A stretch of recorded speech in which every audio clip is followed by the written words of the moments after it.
un effet pervers, ça, c'est que tous les autres facteurs, les gens ne le prennent plus en compte, ils se sentent complètement déculpabilisés par rapport, par exemple, au téléphone, à l'absence de clignotants, ce genre.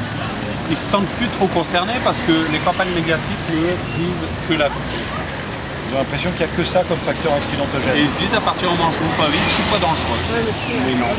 Ce qu'on dit, c'est qu'un motard ne se tue pas, il se fait tuer, dans le sens où les infrastructures ne sont pas effectivement conçues pour.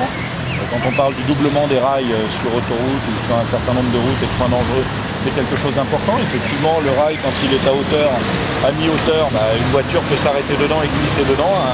Un motard peut effectivement pas s'arrêter dedans et se fait déchiqueter par les pylônes, par les poteaux qui sont au fur et à mesure.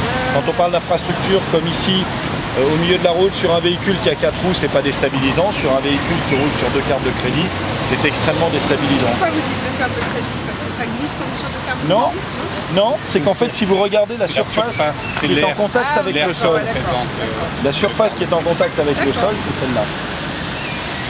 Donc effectivement, dès qu'on arrive sur des pavés, dès qu'on arrive sur une zone qui représente un niveau de dégradation comme ici, qu'on sensibilise les pouvoirs publics et qu'on devrait se dire, attendez, le premier des devoirs d'un homme politique, c'est quand même d'assurer la sécurité de ses concitoyens, quels qu'ils soient. Je veux dire, on fait des passages piétons pour que les piétons puissent passer en toute sécurité.